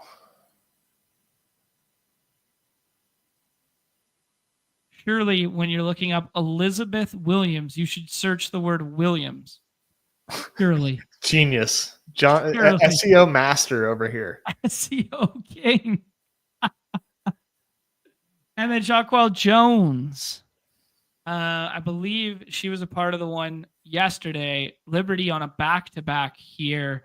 Lower on the rebounds for her. Showing a little bit of plus there. Click your prize box. Not to be confused with any other. Elizabeth Williams is Mark Williams' sister, for what it's worth. Yes, I just found this out. Okay, cool. Pretty dope. Yeah, very cool. All right, we're going to keep the unit size the same there. Going to put 25 hard-earned USD on that one and drop it in the chat for the people. Similar stat lines and foul trouble to Mark. That's very funny. That's very good. Emma Moose is a dog. Okay. All right. Correa not in the lineup there for the Astros. So if you're building your Astros onslaught ones. That changed lock things for you? in on this puppy trap. You autoing puppies right now? Of course I'm autoing puppies. Truly sick. All right, there it is. There's the WNBA and MLB stuff, courtesy of the good people at Unabated. And we're gonna move on and rip a, what do you say, Nez? BBM here?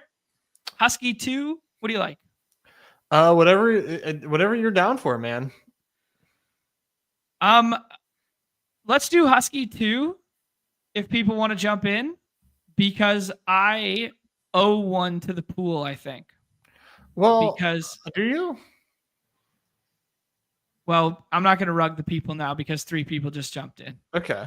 Everyone's jumping in. All my friends are trying to hang out. One more spot. Nez is going with a 3-3-5-3 build. Power move. Thanks, Davis.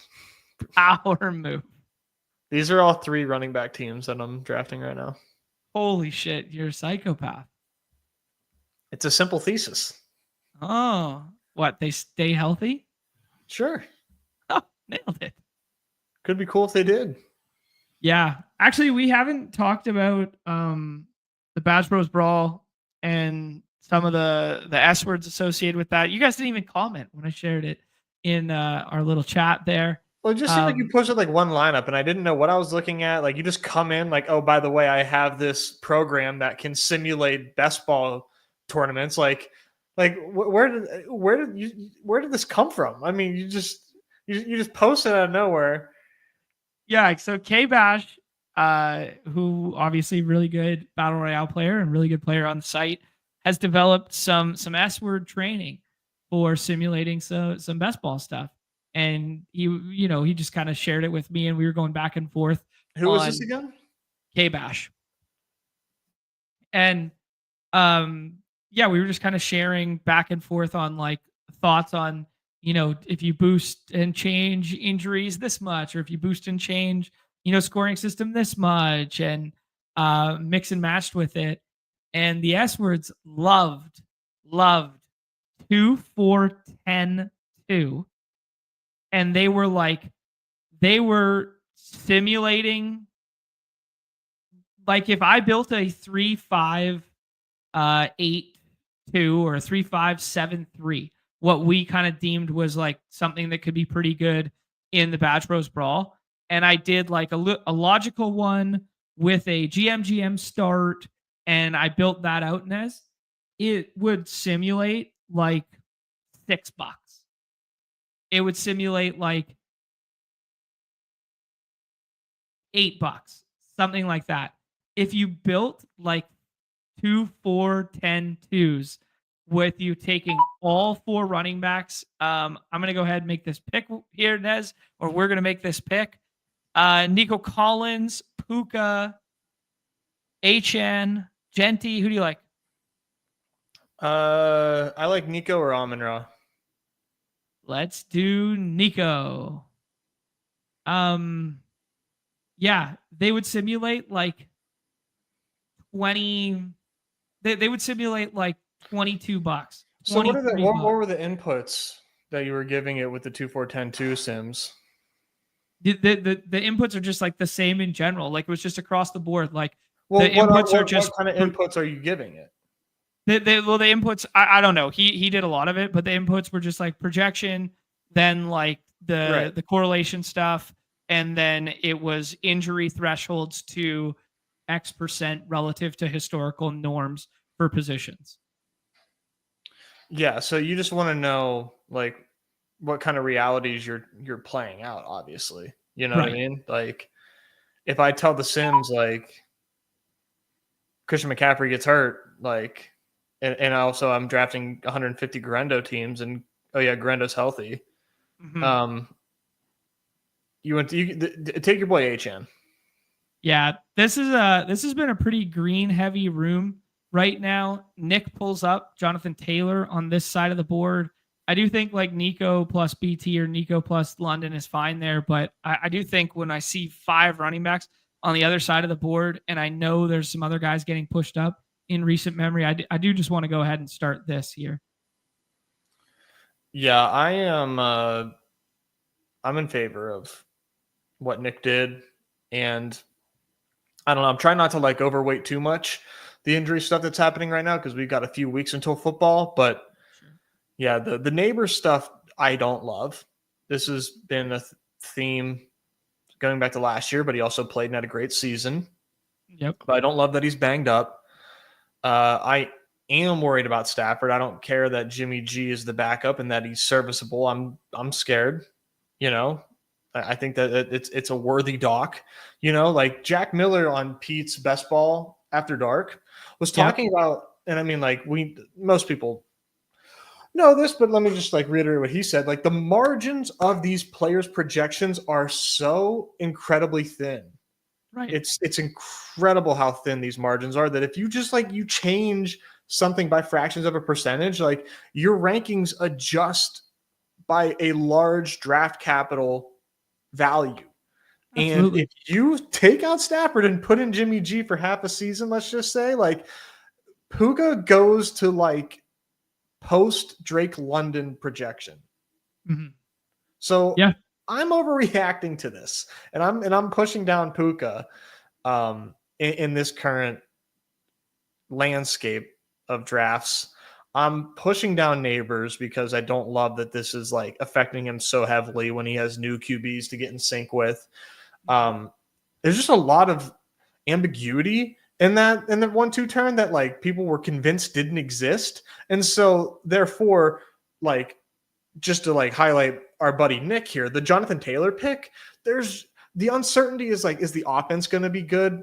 I don't know. Jonathan Taylor fucking smashed in bad offenses before. I think the offense is going to be better given the sum of its parts around Jonathan Taylor. And like, we know he's good. There's just a lot less question marks of like, what are you getting with Jonathan Taylor? Like you kind of know. So I am team certainty. Yeah, man, I respect it too. You want to talk about a dude who could get off to a hot start too? Miami, Denver, Tennessee, the Rams, Vegas, Arizona, Chargers. Like, woo. You don't think Jonathan Taylor has a case to be like RB1 on a couple of those slates this year? Absolutely. Which is why, like, K-Batch going with Henry. I don't think that's crazy at all. Going Henry 107, especially in the Husky, I think is like maybe even good. Cool, man. Respect it. Nez, we get the Devontae Adams decision here. Honestly, don't love it. I would kind of throw my hat in the ring for Kittle or scrolling. Yeah, I like Kittle. I think Kittle living in the 3rd round or tail end of the 3rd round is fine. No, he's a very solid pick, right? We feel really good about his floor. Mm-hmm. Good ceilings in the playoff weeks. Like he feels like a really, really good pick for advancing. Just because, like, with no Ayuk to start, if Jennings is really hurt, that could be a thing. Just a lot of targets available to go to George Kittle. Yeah, good shot there. Our guy Winky on the end there. Damn, I want a James Cook there. I was going to ask you. Breece Hall's here. We could do the elite quarterback thing. Tetaroa. I like T-Mac or Pickens or JMO personally. But if you want to go elite, go elite. No, let's do it. Let's do the T-Mac there. Tetaroa, as his mama likes to know. Solver was in agreement there, and that's right at ADP. So I'm cool with that. Yeah, I'm not taking Breece Hall right now. Yeah, me neither. Not at these ADPs. Yeah, I had a draft last night where he fell to 48, 49 here. Yeah, that's crazy. Like that's a buy. That is a buy. Yeah, I was still a little hesitant to click it because you can also click Ken Walker there. You can also click James Cook there sometimes. You can also click Travion. I don't know. I was still a little hesitant to click it, but it just relative to the uniqueness angle, given that it was a BBM, and relative to like the ceiling case, it was crazy not to, I guess. Mm-hmm. Yeah, I like Brees more than Henderson, I think. Yeah, I have no idea. I have no yeah. idea. The Brees quote today was so weird too. Henderson. Yeah. Yeah, I mean, just knowing that like Hendo's probably not going to get lead goal line stuff. He's not going to get the touchdown equity. He's splitting a backfield on an offense in which we're just like projecting for. But I guess you could say the same thing about Brees, other than the fact that, hey, we've seen it. Yeah, it's pretty. It might be like too week one brained of a take, and not more like forward thinking, like, oh, Brees trending down, Hendo trending up. But in week one, Brees is going to out project Travion for sure. Okay, I agree with you. I definitely agree with you there. Yeah, interesting. Like K-Batch just put them together there. Like just making, I already got a Jets bet. May as well just put the Jets together when he falls. There's the Travion getting pulled up to the left side of the board. Conversation there. Nez, I know you lost power yesterday during our show, but with the reach thing there at this 60 and 61, we did Igbuka and Golden, and I'm not gonna lie, I didn't feel bad about it. Yeah, that was fun. I'm glad you like that. That idea gave you guys permission to do some fun shit. Oh yeah. It also was a good reminder that like you can do whatever the fuck you want in these rooms as long as you do it in a logical fashion, and you can still make good teams. Like it's not outlandish to just say, hey, Jalen Hurts is going to have a better year than Jaden Daniels and jump him 5 spots ahead of him. Like, sure, why not? Like we're just we are so tethered to the confines of ADP at times. I know, myself included. This is gonna be an interesting decision for us here. My guy Waddle goes alongside Achane. Chuba also goes alongside Tetaroa.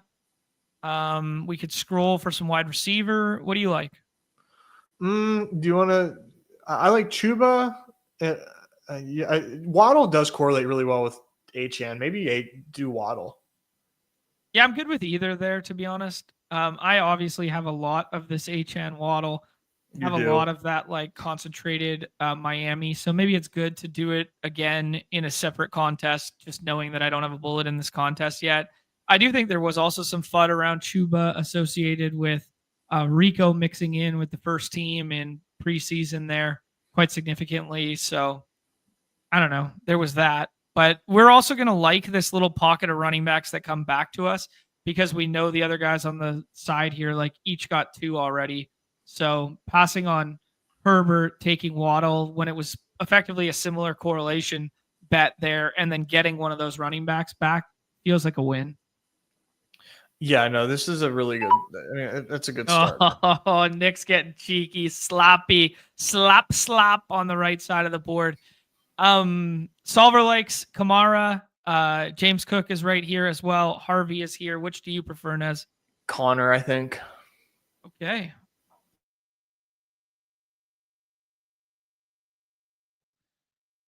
All right, kind of a fun start here. A 2-3-1, pretty balanced.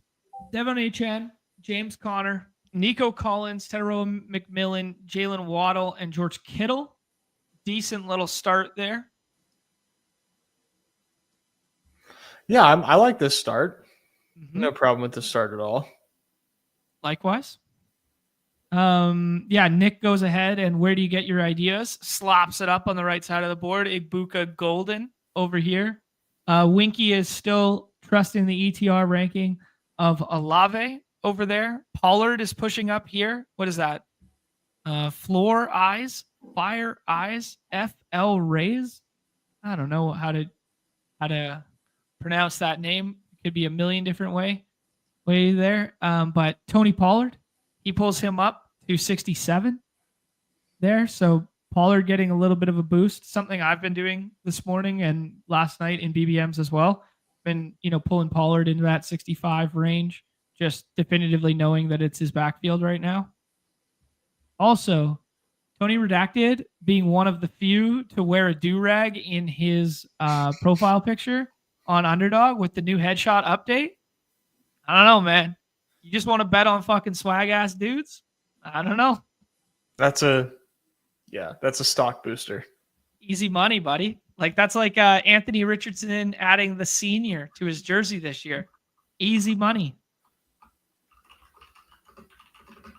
People forget that when Deebo Samuel added the senior to his jersey, he went nuke.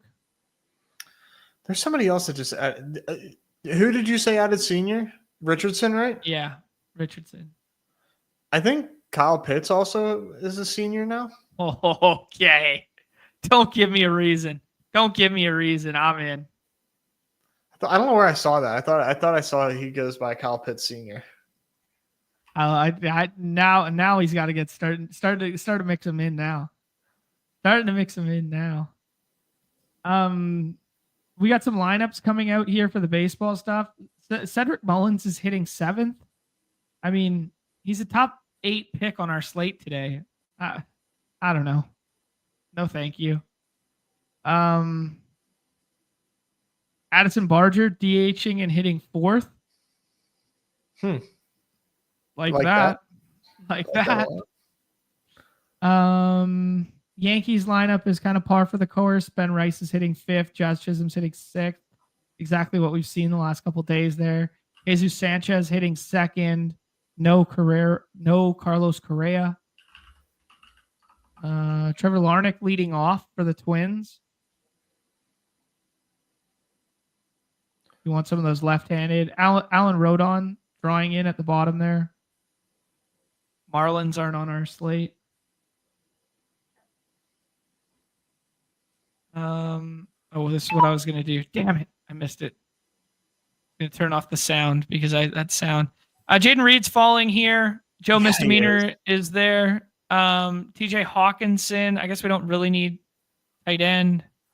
I think I like Higgins? Warren. Jalen Warren. All right. Haven't been taking a ton of Jalen Warren. I know that Silva's pretty in on him. I'm down to get a share or two in my life. I'm surprised. I'm very, very into Jalen Warren right now. Shocking development. I know. Troy saying Jesus double donk tonight. I could see it. I like that, man.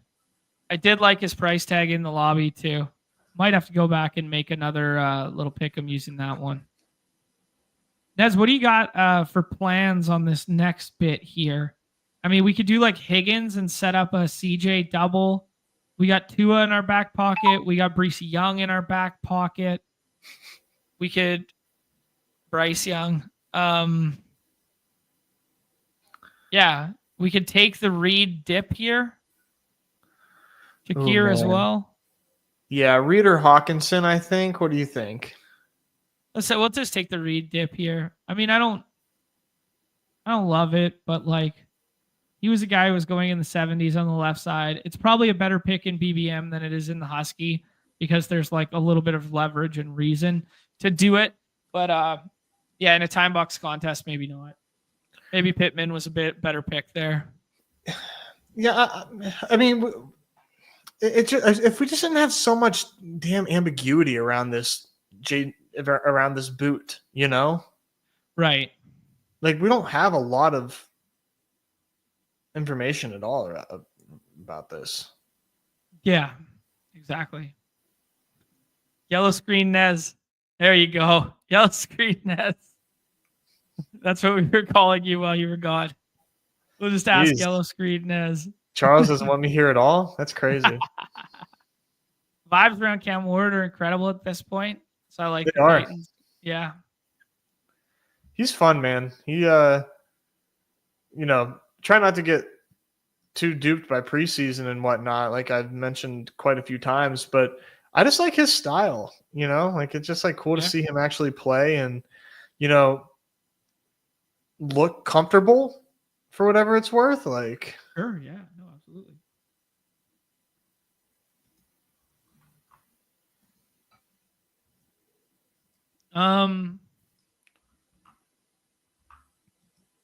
Mixon goes at 98 there. He's been falling a bit further than that, but I Yeah. did really like Hayden's point the other day that it's like, dude, we're playing to fucking win tournaments, and this guy does nothing but score 200 fantasy points every single year, regardless of his situation, and you can just get him in like the 9th now. Well, And it was like, I think the situation changed a little bit. Don't we agree? I don't know, man. If he was out there just like week 1, like I don't really care that he's not practicing, not getting reps, like a dude who's like a vet like that. Like I'd rather him just be healthy. So like if he just comes out week 1 and gets like 12 carries and then week 2 it's just like, oh yeah, he's back. Here's 18 carries. I'd just be like, oh yeah, he might just break the slate this year. Yeah, but like he's in a boot from an injury that was not from football. Yeah. And we know nothing about it. Like, yeah, I see it both ways. Nez, we're gonna have some interesting decisions here. If we want to go the quarterback route, Purdy stacks with us. We could also set something else up. We could do Tyler Warren and shut down our tight end room. Rashid Shaheed feels like fun pick. I'm cool with Shaheed or Warren. Let's do Shaheed then. Okay. Gives us another stacking out. Probably not one that we want, but yeah.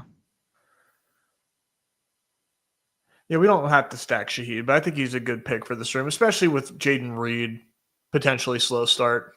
Yeah, that was kind of like the tie break there was, oh shoot, we might need some points fast. You know, the Tetaroa usage for the preseason was like really encouraging, but like you never know, slow start rookie as well, and you spend like 4th round pick on him as your WR2. Waddle is a WR2 on his own team. Reed might not play the first week or whatever. Like we're gonna need some wide receiver points here. Don't want to get too week 1 brain pilled, but yeah. When you take Reed, you kind of have to turn that side of your brain on a little bit. Yeah. Got auto picked him at ADP last night and ruined not ruined, but like just like made a super nice team look bad. We're gonna get caught with our pants down at quarterback if we don't take Purdy here, but we could also take Warren and then back stack because we got lots of back stacks. I think I prefer Purdy, but Warren's fun. I tried to flip. We're having fun. We got Warren. Warren's fun. It's all good. Yeah. I mean, we got Love as an out. We got Tua as an out. We got Bryce Young as an out. We got CJ Stroud as an out. Like we got lots of outs. We're just gonna have to take 2 with our next 2 picks. Yeah, I mean, sorry, we're set up for 3-5. Yeah. 8-2. Probably. Yeah. T-Bear asking, 3-5-8-2, yeah. It seems about right. Maybe could get away with a 6 running back on this team if you feel good about the wide receiver room, but probably in agreement with you. Mm-hmm. I did ask Hayden that question last Wednesday on like this kind of point in the draft. And I asked like, hey, where does your mind go with structure? And he said something interesting because you and I always talk about it like, hey, let's plan out our structure from here. And I do think it kind of like leads it to, I don't know, not like similar builds or whatever. It just kind of like, we always have a plan like that. And he was just like, it's way too early to tell. And I was like, ooh, that's interesting because like this is the point in the draft that I think we should start thinking about it. And he was like, no, not yet. We'll see when we get there, kind of thing. So it's just kind of like interesting, 2 different philosophies. Yeah, I think at this point it's fair to like know what your team's gonna look like in the second half, but in the first 3 rounds, totally agree. Yeah. But at this point in the draft, I think like, yeah, if I don't have a quarterback yet, like I know for a fact I'm putting 3 quarterbacks on this team, and we just drafted Tyler Warren, right, as our second tight end. I know I'm not drafting a 3rd tight end on this team, so like, yeah. From that point, like there's only like 4 different combinations that I would probably realistically do. So, get your guys' season out here, Nez. Keenan Allen going at 114, which is ahead of, ranks in ADP right now. Dude. Yeah. Darnell Mooney falling to 125. We're on the clock here. I think it is quarterback time for us. Love feels good. Does he feel best? I think so. I think so too. I mean, it doesn't feel like the greatest thing in the world to be like, hey, let's take the guy who's getting like left thumb surgery and let's take his wide receiver who's in a walking boot on a $40 team. Not gonna lie, but yeah. But they do correlate. No, they do. They sure do. Nez, if I was like forecasting how this plane's gonna get land this plane for us, I'm kind of like, a little bit of foreshadowing here that like CJ next, Solver obviously loves it right now. We do the CJ plus Nico thing, and then we take one of Brees or Tua the following way around, and then we're just kind of pounding running back and wide receiver there on out. Yep, that is the dream. Sure, Nick. Sure. That's wild. That's wild. Yeah, it is wild. Do we want to force it now, or do we want to just wait for it to come back and take someone else in the meantime? No, force it. All right, Bryce it is.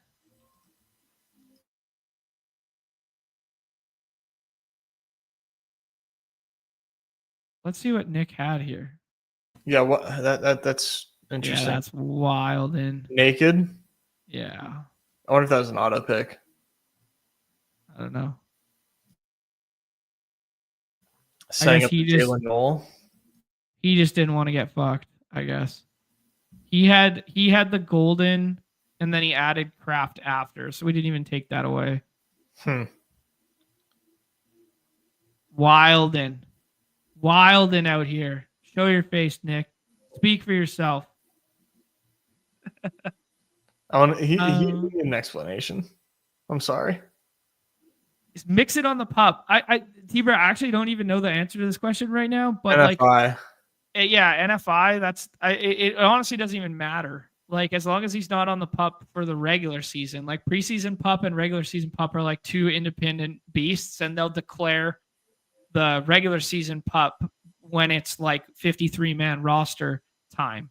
Like, if he's on the pup, then he misses the first 6 weeks. Like, yeah, Mixon's a completely different bet than right now. But I think that's like a 0% chance he'll be on the pup. Well, that's not zero, but like it's damn near close, I think. Like, just the way they're all talking about it, but time will tell. Yeah.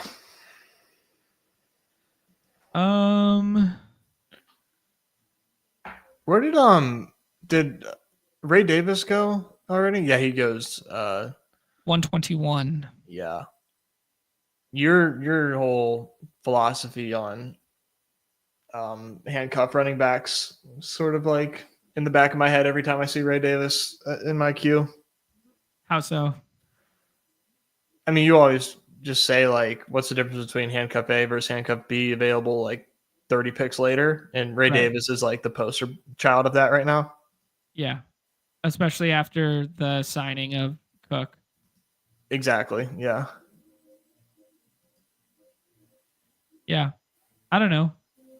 Shad White at 151 or Sean Tucker for free in the last round? White. Because like Tucker is like Tucker. He's got standalone. Yeah. I think two is a smash for us right here, Nez. Sorry to cut you off, but we got we gotta lock this up. Yeah.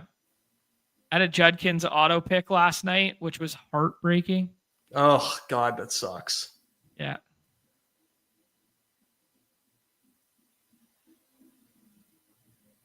Oh, nice. The ball knower is back from the beach. GM. I'm always at the beach, bro. What are you talking about? Look at Nick taking Najee, man. That's what I'm talking about. That's what the fuck I'm talking about. Najee, John, for the record, Yep. there might be 2 or 3 better picks that cost better than Najee right now. Oh gosh. I don't know about that. Oh, I know for a fact. All right. I don't have the same confidence. Garendo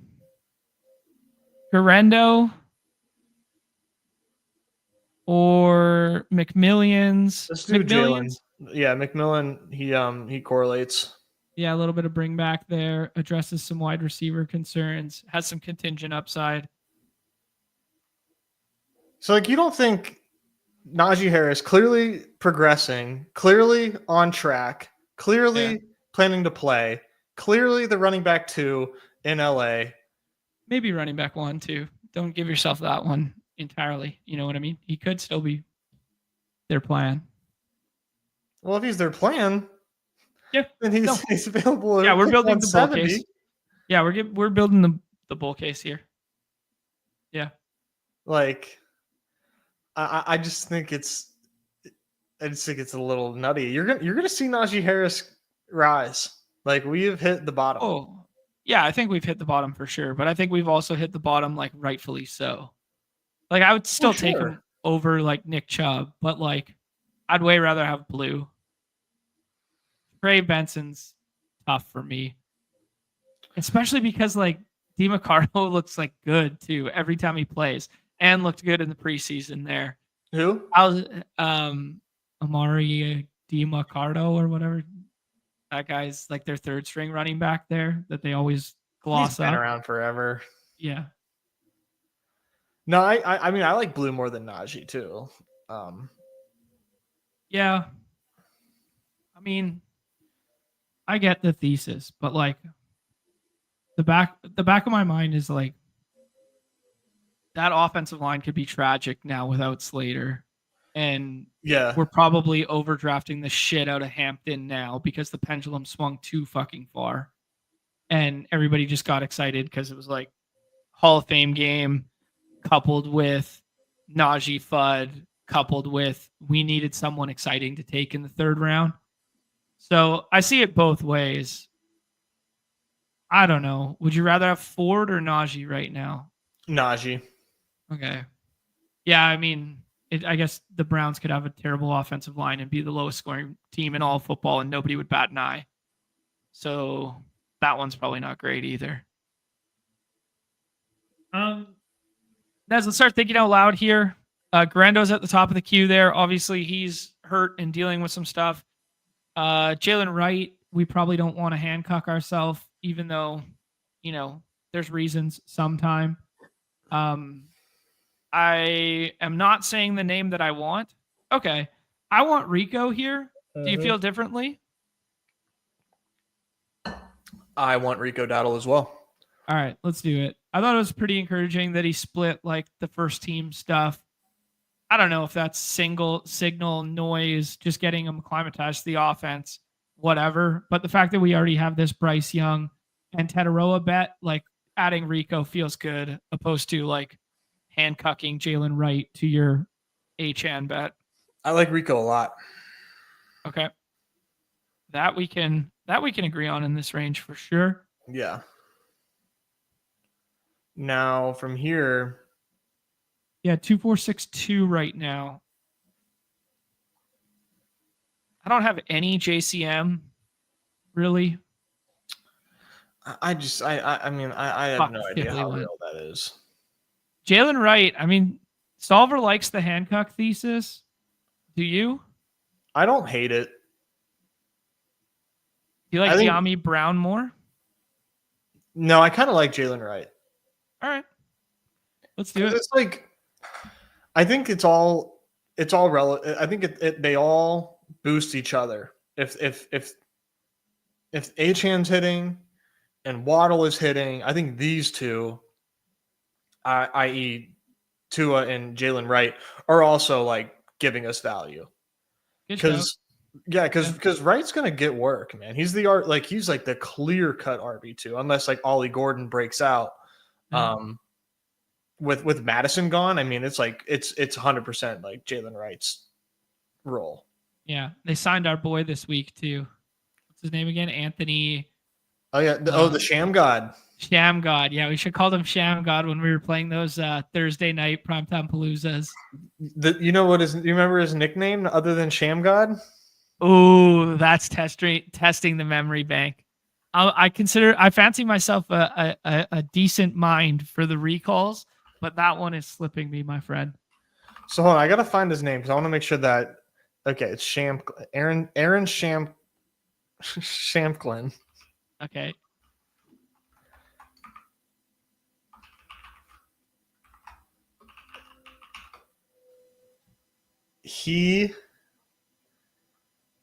I believe. Oh no, it wasn't. So it wasn't. I was gonna say it was the janitor. He was a substitute teacher. Oh, okay. Yeah. He's got the Evan Gaddis story, the Evan Gaddis lineage to get to the league. Yeah, he was a middle school substitute teacher. So I think we were calling him Teach or something. That's good shit. Mr. Shamklin. That is good. Nez, we got 2 more picks here to land this plane. Slayton went there, which is kind of unfortunate. I was kind of interested in that.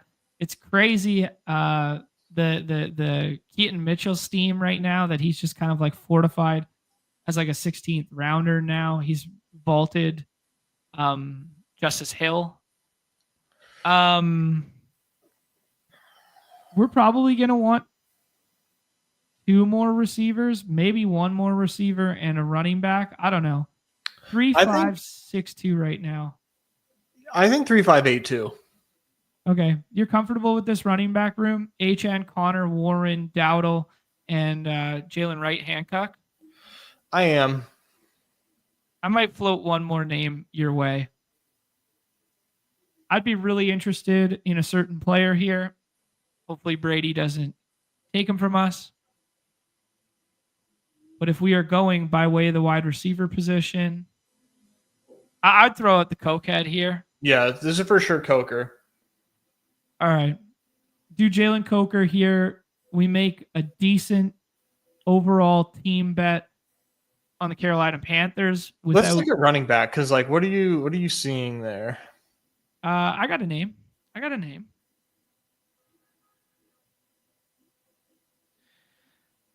Blake Corum had a nice preseason. Ollie Gordon for the triple running back stack.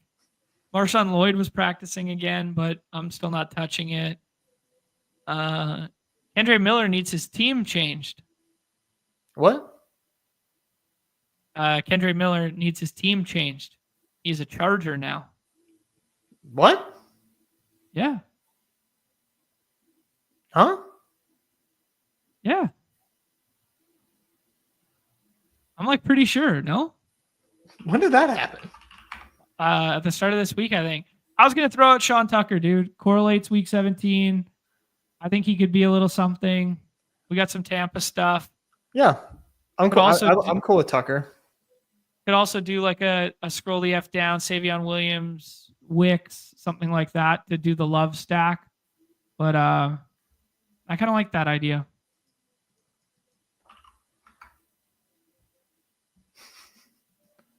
Everybody's fact checking you right now. Name's Kamani Balto.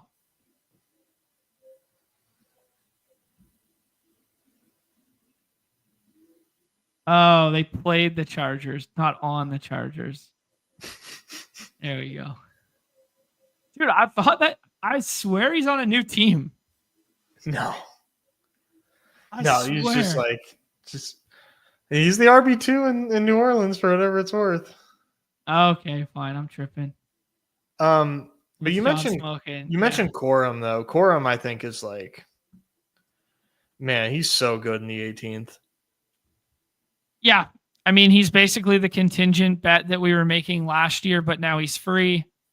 I don't know that he's like that much ahead of Hunter, but like McVay is like a value the dude who's been in the system guy. And we've seen this before with McVay, who starts in week 18 every single year for them when they've already clinched a playoff spot or whatever. And you see him go back to like a dude who's been in the system. And it's always fucking Ronnie Rivers, dude. Like we're always talking about like week 18 DFS, week 18 battle royales. It's like, oh, it's Ronnie Rivers season because McVay doesn't change his philosophy with running backs. His running backs still stay out there for like 80%, like his lead back. And whoever falls into that role, like I'm not betting on someone back here to usurp Kyron of the role. I'm betting on him to be that dude if anything happens to Kyron. And now it's the cheapest it's ever been. Exactly. Like from my vantage point, he is the guy that you would want if Kyron goes down. Right. I think he profiles as a big a back that can handle those carries. Like you said, he has the experience in the system. I think he has McVay's trust, despite what we saw last year of it not looking good. Right. I take Corum whenever I need a running back in the 18th. I like it. Yeah, I can get on board with that. People loved Hunter for a bit there, but like we just talk ourselves in and out of these guys for like no reason all the time. And now we just kind of saw it. The Hunter stuff is a ton of wish casting, like we do with a lot of these rookies. Yeah, absolutely. Nez, let's do a little recap there and then see where we end up. Interesting draft, let's say that. Really liked our start. Then we kind of got a little bit froze out and took the Jordan Reed stuff, but then we made it work after. I said Jordan Reed, didn't I? You did. Former tight end, former Washington tight end, Jordan Reed. We took the Reed stuff and then kind of went from there and made the best of it with Jaden there. So yeah, I don't know. You could tell me if this one sucks or fucks. It's a 7 or fuck, man. It's a 3, 6, 7, 2. I just got the report all printed up here. Let me see. Drag and drop here. There we go. The solver report. We got 2 rookies. We got 3 sophomores. We got a 3, 6, 7, 2, as I already alluded to. It started with a 0, 3, 5, 1.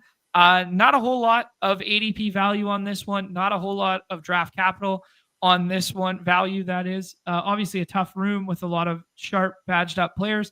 But also, I will just say this right now. The time of the year in which we're drafting right now, we probably don't want a ton of ADP value and DC right now because we're making concerted bets that are different than the field. We want this to age with ADP value. We want it to age with DC value. We don't want it to have it right now because we think there's a ton of landmines. We did fall on one of those landmines in this draft with Jaden Reed. And what you guys will see is one of our highest ADP picks is Jaden Reed. And that's not necessarily a good thing right now. So chasing ADP value at this point in the calendar is probably not a plus EV exercise. I think we want to be making some more educated decisions right now, opposed to staying hyper tethered to ADP. I love being able to see it as clearly as it's laid out here. It's like also the most overrated thing in the world. Like who's going, like it's week 8. You're looking at your BBM teams. Do you care what draft capital, what CLV you got on those teams? You're not even thinking about that. No, I'm worried about my ADP values relative to who's performing at that point in time. Yes. Yeah. All right, Nez, I'm going to read it out, and you are going to play everybody's favorite game. Jordan Love, Bryce Young, Tua, Devon Achane, James Conner, Jalen Warren, Rico Dowdle, Jalen Wright, Sean Tucker, Nico Collins, Tataroa McMillan, Jalen Waddle, Jaden Reed, Rashid Shaheed, Jalen McMillions, and Jalen Coker, George Kittle, and Tyler Warren. On the scale of the sucks and the fucks, how we doing? I think this team just barely fucks. I think this is a good 3 out of 12. You know what I mean? This team soaks. Oh my gosh, This dude. is This is right in the middle, right on the teetering on the edge. Oh man, that's funny. Is it better if we got CJ on it? no, it's not the quarterbacks. Okay. It's just like, you know, it's just not a team that like you're going to get a lot of engagement over on the platform known as Twitter. But here's what you can say. One, like I think our quarterback room is good. I think we can, like if assuming Love makes that full recovery, we're doing good there. I like the quarterback room. Running back room is good. We draft Achan, Connor, dependable player if he's healthy, like good running back room. Mm-hmm. Wide receiver room, like really it's like about the Dolphins, right? If the Dolphins are good, then this team is kicking ass, I think. It's really what it's all about. And the tight end room we have the best tight end room in the room for sure. So yeah. I think one thing on the Sucks or Fucks scale that we kind of like often just like wave and overlook is the tight end room, because it's like when we spend capital on it, it doesn't like always feel that great. And then when we don't spend capital on it, it's like, man, this team fucks, baby. We're just gonna get 3 usable weeks from those guys. Like, and you do a team that's like Hunter Henry, Theo Johnson, and Jawan Johnson, and then instead of having George Kittle here, we have Mike Evans on this team to go along with our week 17 big stack. And then Sean Tucker's not on this team. And you're like, oh yeah, this team fucks for sure. But like, it's kind of the same thing. It's so easy to overlook. You know what I mean? We're doing a bit, so don't clip this and make me sound misogynistic. This is definitely like, a team with like a good body, mid face, like. Yeah, I got you. Yeah, I don't know. I like so this is kind of like a bit of I'm not going to say it's a week 17 is all that matters contest, but it is a 117 seat final out of 11K. So like, a good portion of people are making it to the final there. And it is 3 out of 12, 2 out of 8, 1 out of 6. So it is kind of like a week 16 matters as well contest. So looking at our correlation patterns here, we onslaught stacked one of the most enjoyable games on the slate. And we also have 3 contrarian pieces of that, or like more contrarian, with like McMillian, Sean Tucker, and Jalen Wright all like paired together. And then we got an abundance of the Carolina versus Tampa week 16 game. So it does paint a really clear narrative for the 2 most important and 2 toughest weeks of this contest in particular, that Bucks go burr in 2 matchups against 2 bad defenses. Yeah. I mean, when you put it like that, yeah, that's a nice spin zone. Little spin zone.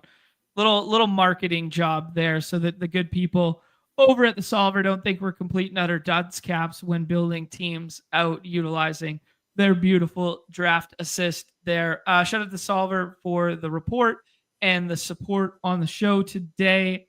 Nez, I think we got to sauce up. Oh, where'd it go? We got to sauce one team of your choosing here. We got Baby Stevie in here. We got Troy in here. We got K-Bash. We got 5 rings. We got Nick, who sniped us. We got Winky. Who would you like to sauce? We got to sauce Nick, man. He took Stroud from us, so let's empty the clip.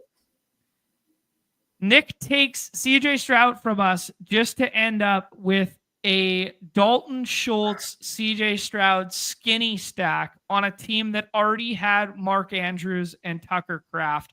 Enough fucking said. He ends up with the Geno to Deontay Thornton stack with no other Vegas person on the team. Where and what are we doing here? 6 running backs despite pushing up Jonathan Taylor and James Cook above ADP, and still goes with 6. I don't know, Nez. What do you think? CJ Stroud, Geno Smith, Jonathan Taylor, James Cook, Tyrone Tracy, Zach Charbonnet, your boy Najee Harris, but right at ADP. Will Shipley, for whatever reason, what does he do for this team? Amon-Ra St. Brown, JSN, Igbuka Golden. Where do you get your ideas to flip the board?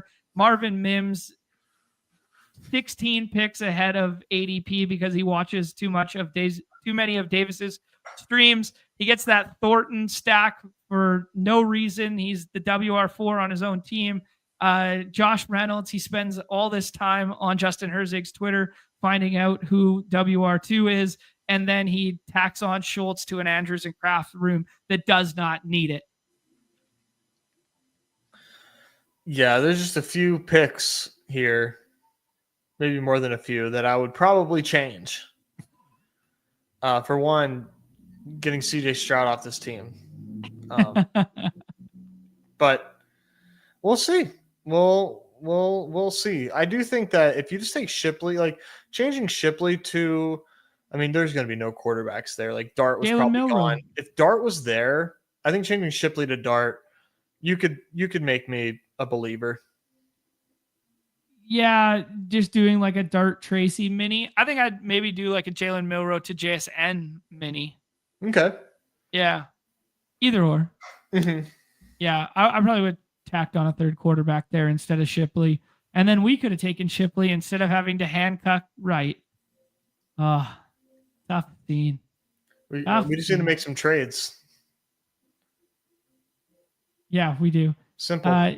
Proving himself as a WNBA expert, proving himself as a hoops guy. Love to see it. Pikachu rolling in on our way out the door. Gonna be watching it back there. That's it for us. Best of luck in the MLB streets tonight. There were a whole bunch of WNBA pick'ems in there. There was MLB pick'ems. There's MLB home run pick'ems. We shared all our thoughts on the MLB slate to start the show there. If you're just playing catch up, and then we did a Husky 2 draft there with the people. So I should go ahead and label that one as well before I forget. And yeah, anything else for the people, Nez? No. Best of luck in the MLB streets. I will be in the WNBA streets, but probably not doing anything smart. And yeah, I'll see you tomorrow. You'll be doing stuff smart because you're using the unabated projections there, so you'll be good. Yeah, I just need to have a little bit of nuance. You know, you can't just copy paste these things. Gotta have some nuance, but that's not for me. Fair enough. All right, guys. Everybody's favorite time of the show. The end. Peace. Back tomorrow at 2.